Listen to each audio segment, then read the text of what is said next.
SPACs are very much here to stay. You can trade anything as a trend follower. When you think about Bitcoin, I don't think it's a currency. I think it's a commodity. Today, we're in an everything bubble.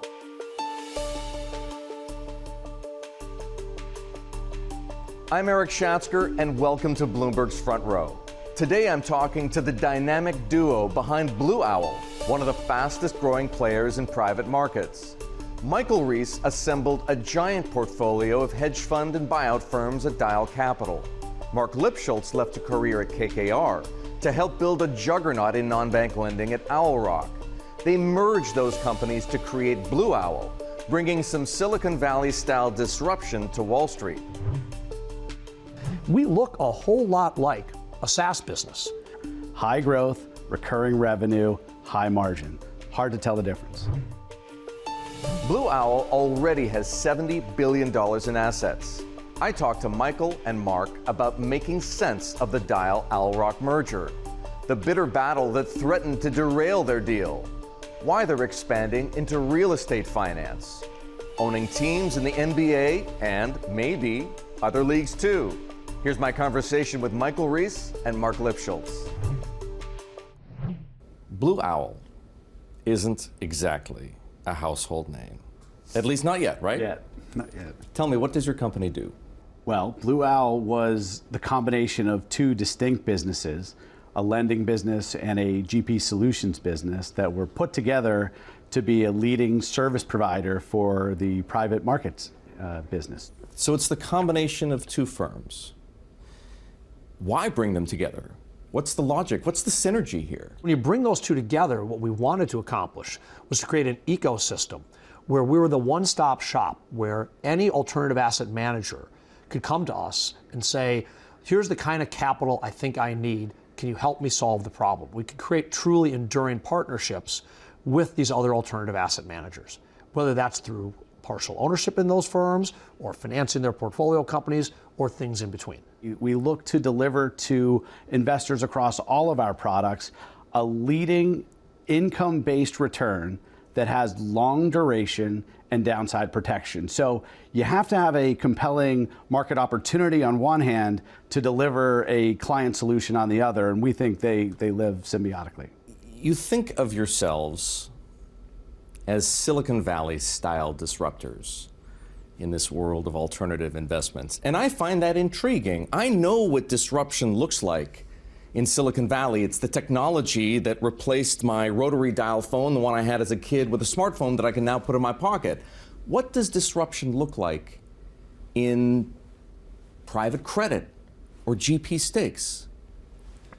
So, you know, we perhaps fancy ourselves a bit like Silicon Valley, but really it's that we've modeled our business after Silicon Valley, which is to say, those disruptors, what did they really do? What they did is they identified a large market that wasn't being fully or properly served. Said, here, I'm going to provide a superior solution. We manage primarily permanent capital. 97% of our revenue comes from permanent capital vehicles. So we have an entirely different offering to the users of capital, which is we can provide different kinds of duration and different structures from anybody else. And so we said there is a chance to be that disruptor. And then we purposely built a business model that looked a whole lot more like a tech company than financial services. We didn't start and say, you know, our base model is a bank. Now, how do we become a better bank? We started by saying, here's a necessary service. And if we can do a great job delivering that product, we can earn really attractive risk-adjusted returns. And our business attributes, and this is, I think, a really important point from the point of view of Blue Owl or our shareholders, we look a whole lot like a SaaS business. And people don't normally map technology or Silicon Valley to Wall Street. But we've done this pretty consciously. Yeah, and our businesses are set up to deliver to our end user and our clients a certain set of services. But if you held our income statement against any other SaaS company, you'd be surprised how similar they are. High growth, recurring revenue, high margin. Hard to tell the difference. Why is it so much better, and that's what I denote better, to have permanent capital as opposed to the traditional kind of fund that an alternative asset manager, whether it be a private equity firm or a private credit provider, would raise? Well, every quarter you hear the large asset managers, the alternative managers report earnings. They talk about net AUM growth. That's because they brought in a lot of assets, but a lot of them rolled off. And so to grow, you have to take 2 steps forward and 1 step back. And that's the problem with not having permanent capital. What we have is more of a layer cake. We raise a fund, it stays in place permanently. We raise another fund, you're just adding to another layer in the cake, and it makes growth a lot easier. You're not out there trying to replace or fill a hole from assets that are rolling off. The way we are paid is to manage for the long term the returns with a current income component. You don't wait 5, 7, 10 years to find out how you're doing with us. Every single quarter, we're making distributions in nearly every product we manage. So whether it's GP solutions or direct lending, they're predicated on capital stability, preservation, predictability, and current income. So you're getting paid every quarter as we manage that capital for you. And on the products that do charge a carried interest, we did something that's pretty novel. We left the carried interest in the hands of the people that come into work each day. So it's not part of our public company, it's part of the remuneration of our employees. And they love that. It provides great incentives. But the public markets really can't get their head around incentive fees. It's really hard to get your head around a carried interest that can be $1 billion positive one quarter and $1 billion negative the other. And so our business model for our public shareholders was created uniquely to provide an easily understandable income statement. You're not going to see big whips, not negative revenue. How do you have negative revenue? That's what happens when a carried interest unwinds. And that gave public shareholders fits for years. And the likes of Steve Schwartzman and others just bemoaned that the lack of understanding of what's a really valuable thing, carried interest, really aligning for the employee, but really hard for a public shareholder to understand. Blue Owl is already at $70 billion in assets. It's quite something. Where do you guys figure that'll be a couple of years from now? The drive for growth in AUM can be very dangerous. It can take you to parts of the industry where you really don't want to play, where there are lower fee rates, there are products that you need to manage that you really don't want to be managing. You have to have big staffs, you have to have offices around the world. We like to stay in our swimming lane, deliver the type of products that are very efficient and very needed for our clients without that AUM race. We're not trying to be all things to all people. It's a perfectly sound business model, and some people are doing it very, very well. But that's not our business model. Our model is to be very, very deep in an adjacent set of products so that we really become the logical go-to kind of coherent provider of those solutions. Blue Owl is not the only company providing debt and equity financing to alternative asset managers. Far from it. There are lots. What are your competitive advantages? I think part of it is that we are narrow, we're focused. We do 2 things right now, soon to be 3, and we do them very well, we think. We're scaled, we're best in class, and we're large in these areas. We aren't trying to play in areas where we're not going to be a top player. So I think focus is our key strength. One of the reasons I asked the question, though, is money's fungible. And in this world, the world we're living in right now, capital is something of a commodity. So how durable are the advantages if money is all it takes to get your foot in the door? We need to have people that say, I want to use your capital because I see the advantages. So how do we get that? We have things like permanent capital, so we can be much more creative with our structures, short-term, long-term. We have relative flexibility to sort of craft those structures beyond ordinary funds. And then we really think about the value proposition to our collective partner managers or partners in terms of portfolio companies we finance. And we offer them something valuable. We offer them a private solution to match their private equity. Take the time to build and grow the business out of the public limelight. We offer them predictability. We will be there at the time needed when that GP or that portfolio company needs that capital to accomplish something important in their mission. And partnership. They know who to talk to. We are the holder of this investment for the long term. So when times change, for better or worse, we obviously prefer for better. They know exactly who to call and have that conversation. Those things, those are very valuable. I will say, Erik, on the GP solution side of our business, where we buy minority stakes in alternative firms, capital is not plentiful. it is actually quite hard to raise this long-dated capital in an area that doesn't have a lot of players. There are really three primary players in this sandbox. There's Blackstone, Goldman Sachs, and there's Blue Owl. And it's rare that in many sandboxes, Goldman Sachs and Blackstone are the two smaller players, but we've built a business based on scale and longevity where we are the larger player with, we think, the best business. And so in that area with such few competitors, having the largest fund, having more legacy and history than others gives us a real competitive advantage over two peers that really like to compete every day. Blue Owl was born under a cloud of controversy. Who wants to tell me that story? I guess I'll take that story. It actually turned into a lot more smoke than fire, but ultimately at the time we announced the transaction, we had about 50 underlying GP partners within our stakes business. These are general partnerships in which you had acquired a minority interest. Correct. Within our funds, we owned about 50 minority partnerships, and 48 of those partners called and congratulated us on a great idea, wished us all the luck in the world. And there were two that really wanted to cause a little bit of chaos and make a little bit of a distraction for us. I think each had a different reason for it, and we don't necessarily appreciate it, but ultimately I think we weathered the test, and the courts upheld the position that we felt from the beginning was the right one, and we were able to complete the deal, and we're back on track, hopefully long-term partners with those last two holdouts. I'm going to name those firms. Sixth Street is one and Golub Capital is the other.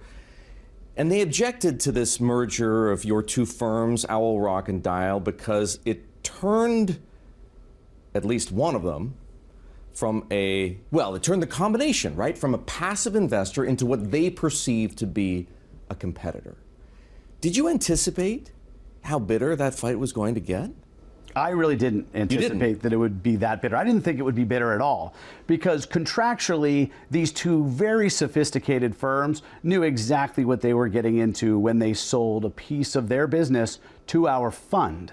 Dial 3 in the case of Sixth Street, and Dial 4 in the case of Golub. And any restrictions that they had or didn't have were regarding the fund's ability to do something, transfer or move that position around.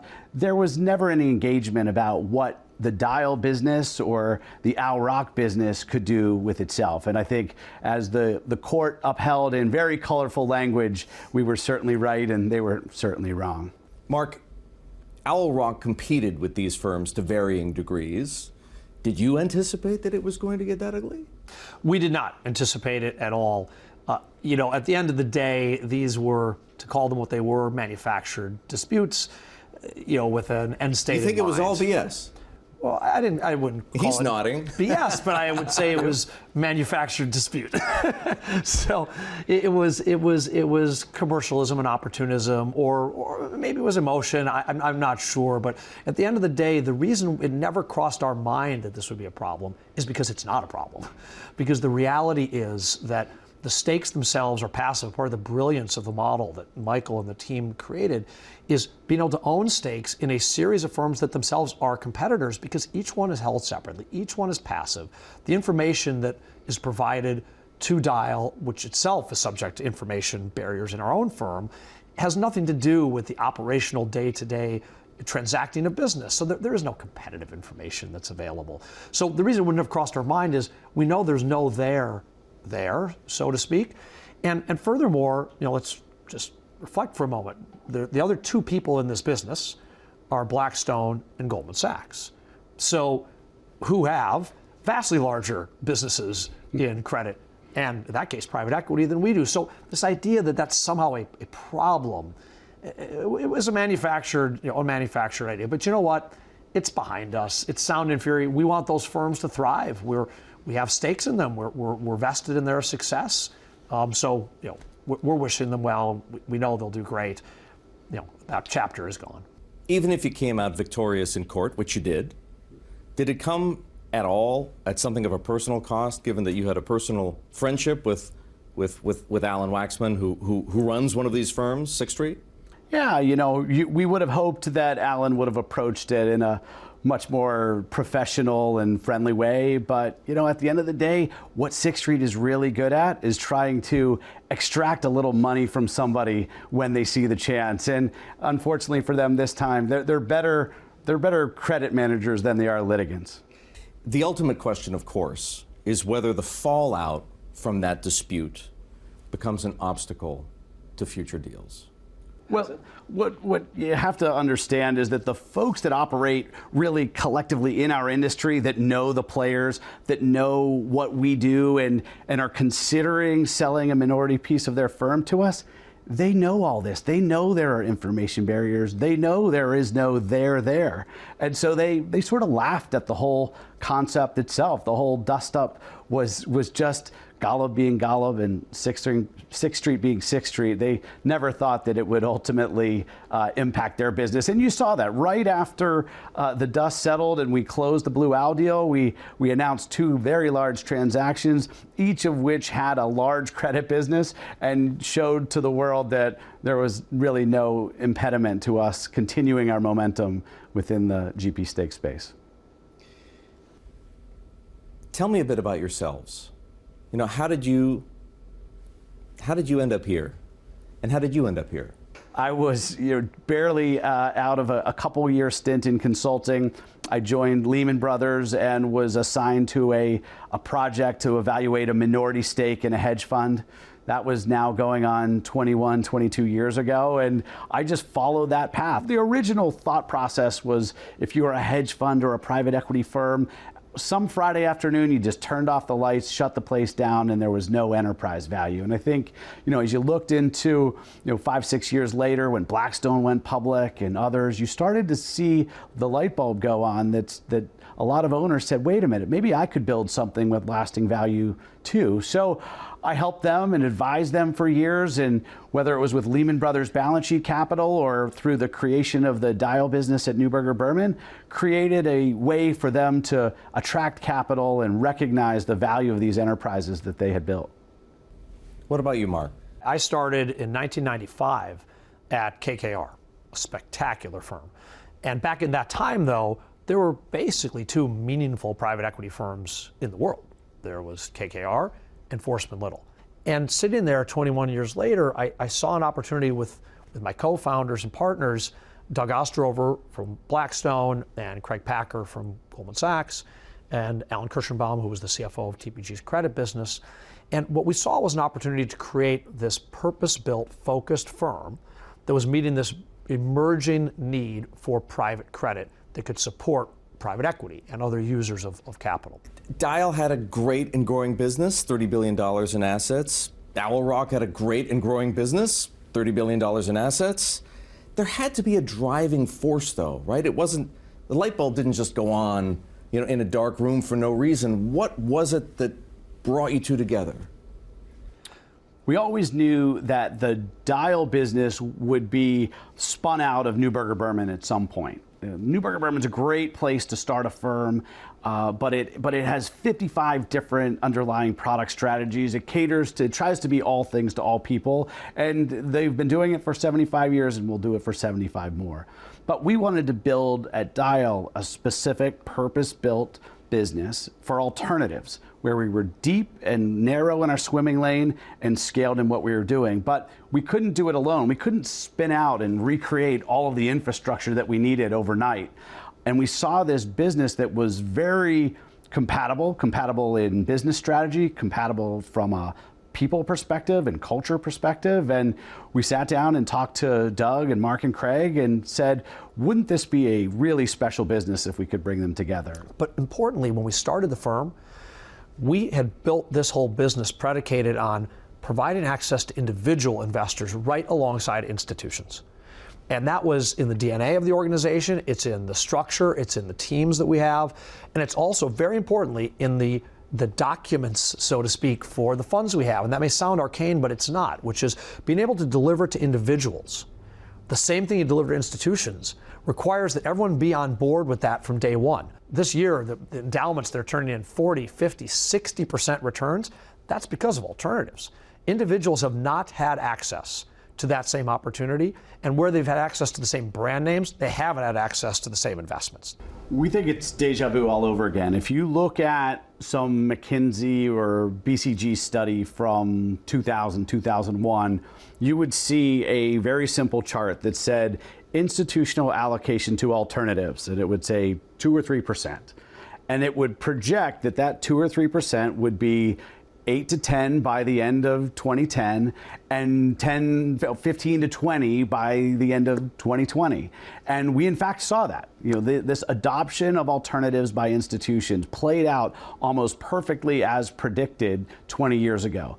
And if you look at the same charts today, you're seeing the same trend applied to the retail, the individual investor, and giving an allocation that might be 2 or 3% today. Maybe that'll double, triple in the next 5 years, and hopefully approach what institutional access has at the end of 20 years from now. Why do a SPAC? It was the only way to do it. Because you had a private company, Neuberger Berman, that was interested in the idea, but didn't want to trade a unit of its firm for a passive private interest in another firm. That wouldn't ever, that might get stuck forever. They wanted to know that they had a path to liquidity, and so you had to pull this all off on a single day, and that's what made it complex. You had to combine the two entities and list it, and to do so, you really can't do that in a regular way IPO. That takes too much time, leaves the IPO window open for too long. Here's a twist, and it's kind of part of how this became its own little, soap opera melodrama you referred to before, some of the stories and the so-called, fights that went on. Look, people really want to see a Wall Street soap opera. They just watch the show Billions, but people like to manufacture things too. And, there were elements here that allowed people to craft their own narratives and stories. And the SPAC is part of it, because the SPAC market has obviously surged and become all the rage. We would have been perfectly happy to do a traditional IPO, but as my partner Michael pointed out, we needed to have a mechanic where we could be public and merged on the same day. That's a SPAC, whether that was 10 years ago or in the middle of the SPAC frenzy. What percentage of the equity and voting control does each of you have now? At the end of the day, the core founders collectively have over 90% of the votes collectively. So we operate as a team.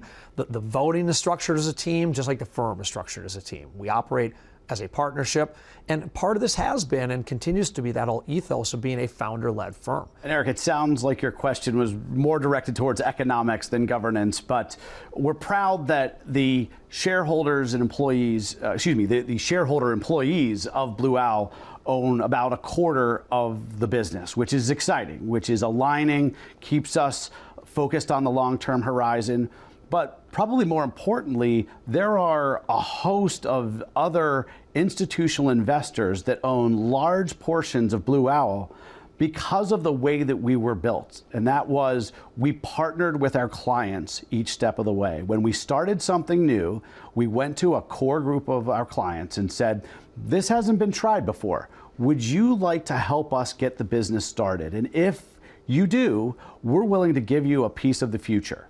And over time, we did that so many times that ultimately the Blue Owl shareholder base comprises a number of those large institutional investors who helped us get to where we are today. And you only have to look at that shareholder registry to see how well some of these organizations have done. I want you to talk to me about this firm you recently acquired called Oak Street. It specializes in real estate financing, net leases, right, specifically. How does Oak Street fit into the Blue Owl strategy of providing solutions to GPs? In the space they occupy, they are the clear market leader in triple net leases to investment grade companies. What does that mean? At the end of the day, they're in the business of providing a capital solution that's attached to the real estate a company owns, and using that as a way to facilitate financing for an enterprise. Now, today, that business, which has done a spectacular job, serves companies more like Walgreens and Amazon, and they'll continue to do that. Crossing over from investment grade and creating a solution that meets non-investment grade needs couldn't be done without that ecosystem, right? If you couldn't underwrite the individual credits, and you didn't have the relationships with the firms that had to make these novel decisions to use this type of financing, and you didn't have the real estate expertise the Oak Street people have, you couldn't deliver this superior solution. Now we can. So, if I understand it correctly, Oak Street, the things that it does could be or are likely to be of interest to the 50-plus firms in which you have minority interest? Yeah, not just the 50 that we have minority interest, but the 600 we talk to every day. If you're looking to finance a transaction and you're thinking about what type of debt load you can put on a company, that very company may have a beautiful headquarters or a set of retail outlets. Why not use that physical property as a financing source? And that's what we think we can deliver. We do it every day based on cash flows, looking at a company's cash flows, but now we can combine that with a solution that looks at the physical real estate assets as well. Blue Owl has talked about raising funds to co-invest alongside GPs and also to buy LP interests as secondary market investors. What's the timeline for both of those initiatives? Well, we're already in discussions looking at a few seed investors. We mentioned that one of the ways we like to grow is to talk to a leading partner of ours, ask them if they want to be a long-term partner, provide that early capital, and participate in the upside of what we think we can create. And luckily, we have the template. We've done it a handful of times, probably more than a handful of times already. And so there are a lot of very eager partners and investors looking to help us get this thing going and not grow it over 5 or 10 years, but get to scale very rapidly so that we can be a major player in that space. There is not a market leader for someone that does these GP-led transactions, and yet it makes all the sense in the world for the existing LPs that want to stay with the business. For an existing private equity manager who has a lot more value to add, it's hard to find businesses to buy. So you already have a great one. The last thing you really want to do is sell it. However, you have funds that expire, so you have to harvest that capital and return it. So some people want to exit, some people want to stay, and you need someone to facilitate that transaction in between, to set the price and be a capital provider. Would you ever consider expanding into private equity?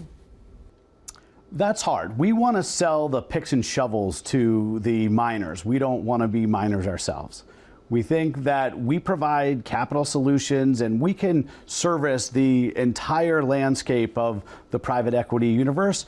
If you start competing with them every day, it gets harder. And so were we to become a major scaled player, and we'd really only want to participate in the industry if we were scaled, we would turn into a competitor for a lot of the very partners and GP familial relationships that we already have today. So with that as the principle, what else then is off limits? Who wouldn't you compete with?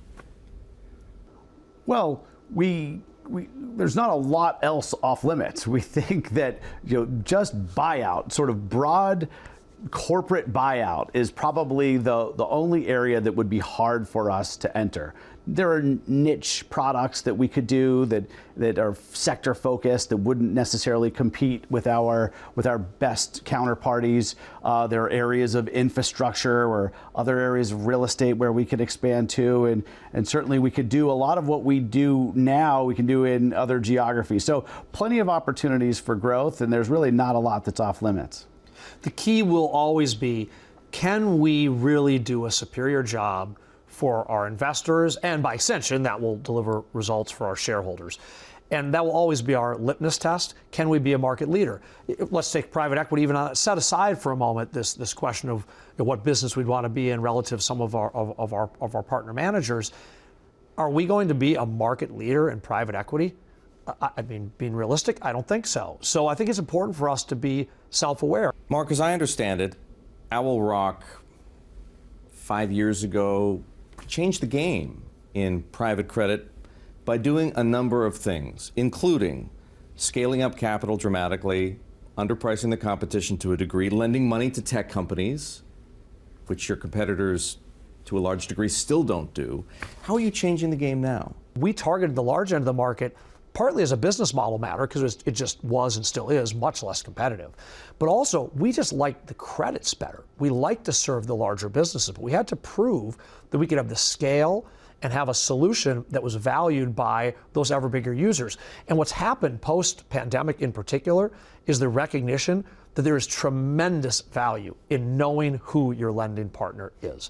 And you should pay for it, and it's indeed, we charge more, and our documents are tighter, and we do have more scaled capital.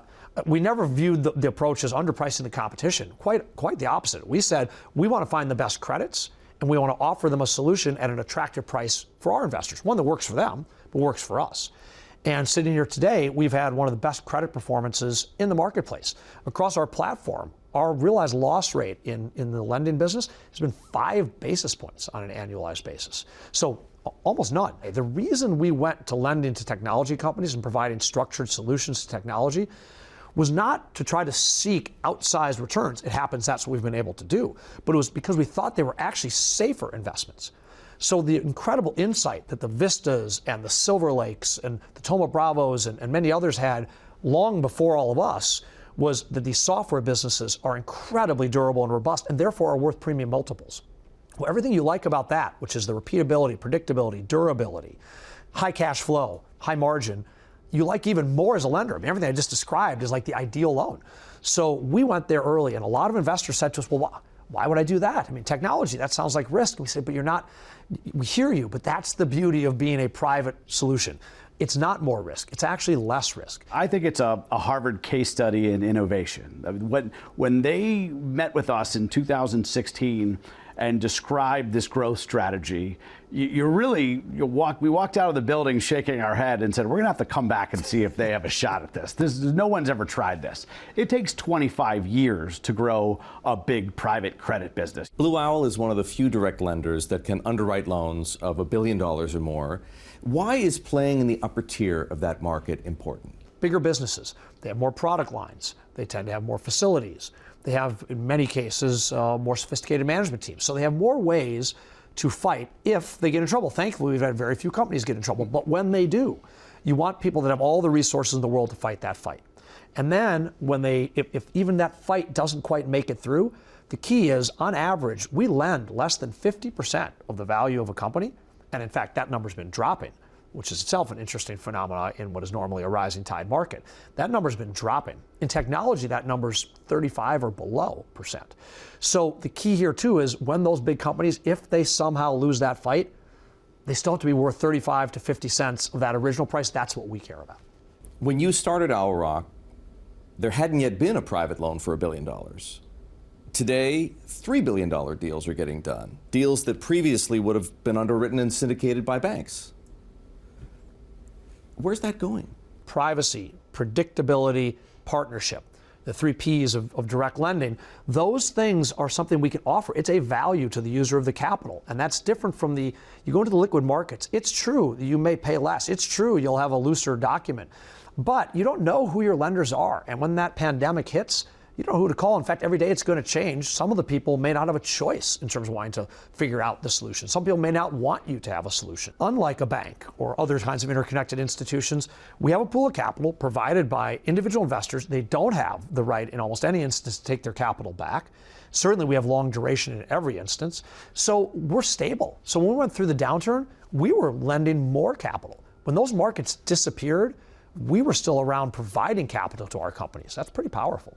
Michael, you've persuaded some of the smartest and shrewdest people in financial markets, the best of the best, to sell stakes in their firms at prices that before long proved to be bargains. That's why your returns are so great. Is that getting harder? No. It's not getting harder. I think some of our, better transactions are with some of the more sophisticated partners on the other side of the table. But at the end of the day, they need the capital, and they recognize if they take an investment from us and they do half as good as they've always done investing it, they put it into their funds, they start new efforts, they're going to compound that. And when you look back in the rearview mirror, they're going to have created more value even after diluting their ownership because of the capital that we provided. What's the incentive to sell now if waiting means that you're ready to pay a higher price?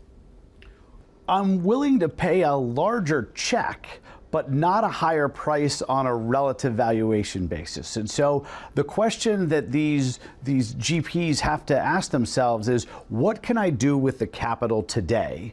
If I sell a piece of my business, I know it might be growing. I have to give up a larger percentage for a set dollar amount now. but what can I do with that capital? And I think the sort of winner's curse that we're seeing is the firms that do better, that are launching funds more rapidly, growing, they're adding new strategies. You're now raising a $9 billion fund. We are. We have $9 billion on the cover of Fund 5. Tell me how you're going to deploy that capital. How many investments do you expect to make with it, and over what period of time? Well, we're going to target for Fund 5 about a dozen to 14 investments. Now, we already have So those are big checks. They're very big checks. Typically, on average, $750 million, but we've done deals as large as $1.85 billion. And right now, we're already very far along in the deployment of that fund. We have 5 existing partnerships and have a number of them in our pipeline. So as fast as we're raising that capital for Fund 5, we're deploying it. So I expect we're likely to be back on the road for Fund 6 in the not too distant future. You also raised a fund to buy stakes in NBA teams. Why basketball?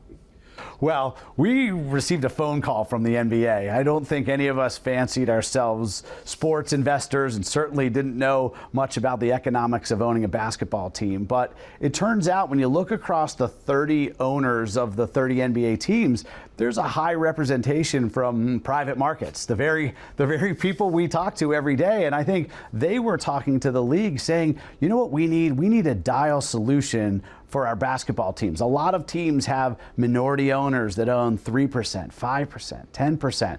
We need an institutional buyer that can come in, someone that can come in just the way Dial came into our money management industry. We need someone to come into sports. And so they asked us to come in and tell them what we did in money management, and we thought it was a 1-hour meeting and that we would, say goodbye and walk away.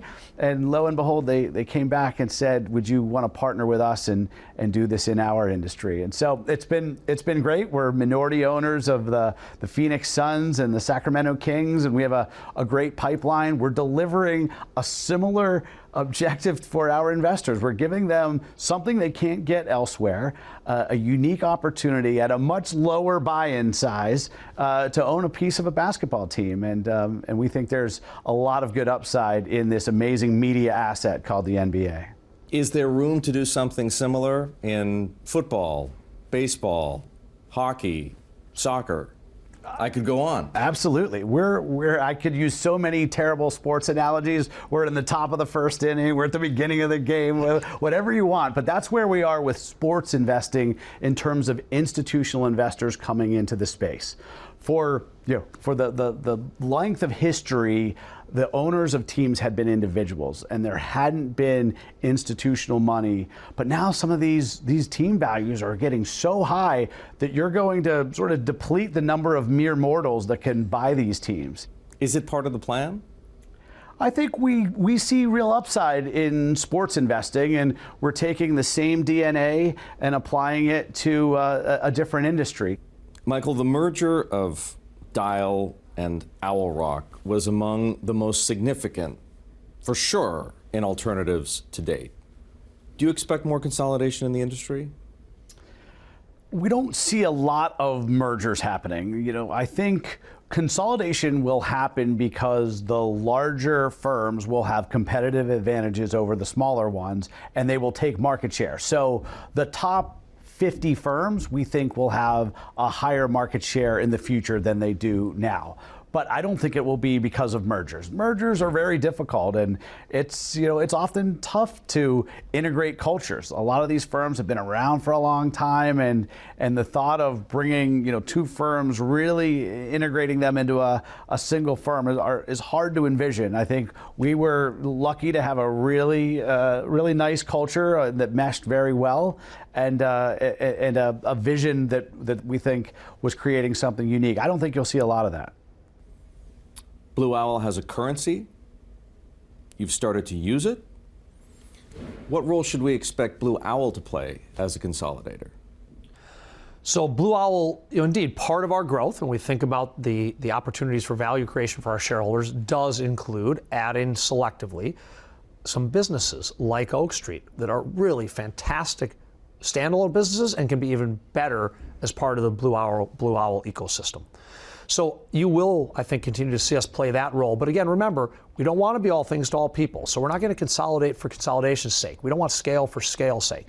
We do want to have great adjacent solutions so that we can deliver better results for our investors and create value for our shareholders. So you'll see us continue to be selectively active.